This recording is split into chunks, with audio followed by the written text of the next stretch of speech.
Delimitation commission یہ جو بنایا گیا یہ کڑی ہے ان اقدامات کی جو 5 اگست کو اٹھائے گئے، جن میں Jammu and Kashmir reorganisation act بھی شامل ہے۔ ہم نے پہلے اپنا موقف واضح کیا ہے کہ جو جے اینڈ کے ری آرگنائزیشن ایکٹ ہے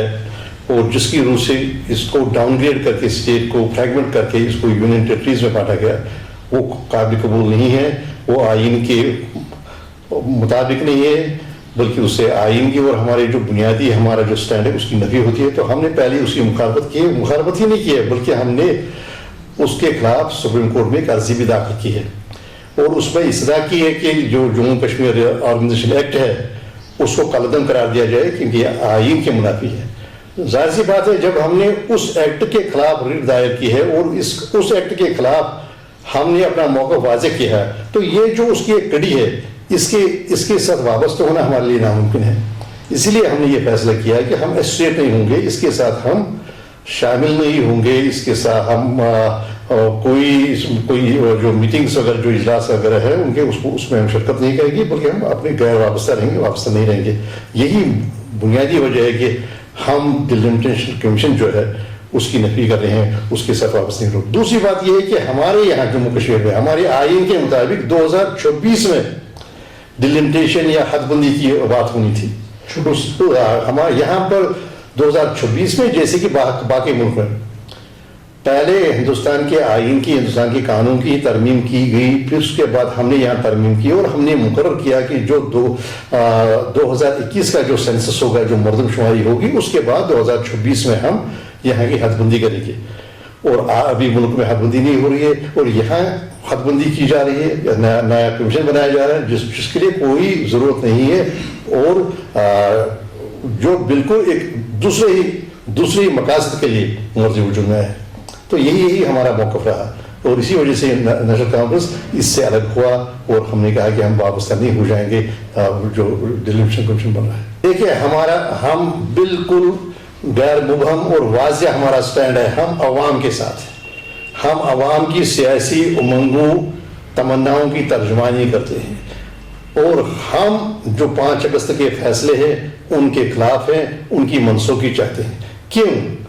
اس لیے نہیں کہ صرف فقط اس لیے نہیں کہ وہ ہمارا ایجنڈا رہا ہے، موقف رہا ہے، بلکہ اس لیے بھی کہ وہ آئین کے مطابق نہیں ہے۔ آئین اجازت نہیں دیتا ہے کہ اس طریقے سے تشخص سے، ہماری آٹونومی سے،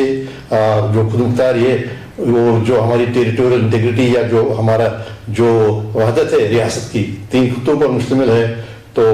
اس کو زخم پہنچایا جائے۔ ہمارے پہلے سے موقف ہے کہ وہ اختیار نہیں ہے پارلیمنٹ کے پاس اور اسی وجہ سے ہم نے رجوع کیا ہے۔ تو ہم اب کوئی بھی سیاسی جماعت یا کوئی بھی فرد جو کوئی سیاسی شخص اپنا کیا فیصلہ لیتی ہے، وہ تو آزاد ہے اپنے فیصلے کے لیے، کیا فیصلہ کرے گی، کیا بنایا جائے گا، کیا کوئی کونسل بنے گی نہیں بنے گی، اگر ہوگی تو کیسا ہوگا، اس کا کیا خد و خال اس کے کیا ہوں گے، اس کے اختیارات کیا ہوں گے، تو اس سے ہم لا تعلق ہے۔ ہمارا نیشنل کانفرنس کا ہے، کیونکہ نیشنل کانفرنس دیکھیے امین ہے، امانت دار ہے، جو یہاں کا تشخص ہے، جو یہاں کی آٹونومی ہے، خود مختاری ہے اس کی، تو ظاہر سی بات ہے ہمارے لیے وہی ایجنڈا ہے اور اس ایجنڈا سے ہم کبھی بھی دستبردار نہیں ہوگی، نہیں ہم اس مطالبے سے دستبردار ہوں گے کہ جموں کشمیر کو جو 4 اگست کو حاصل تھی پوزیشن وہ بحال کی جائے۔ اس کے بعد بے شک انتخابات کیے جائیں اور ہر سیاسی جماعت کو انتخابات میں شرکت کرنے کا موقع دیا جائے اور جو سیاسی جماعت حکومت بنانے کے قابل ہو، اتنی اس کے پاس طاقت ہو تو وہ بنائے حکومت، اور اس کے بعد اگر کوئی معاملات ہو جن پر مرکزی سرکار بات چیت کرنا چاہتی ہے تو اس منتخب حکومت کے ساتھ بات چیت کرے۔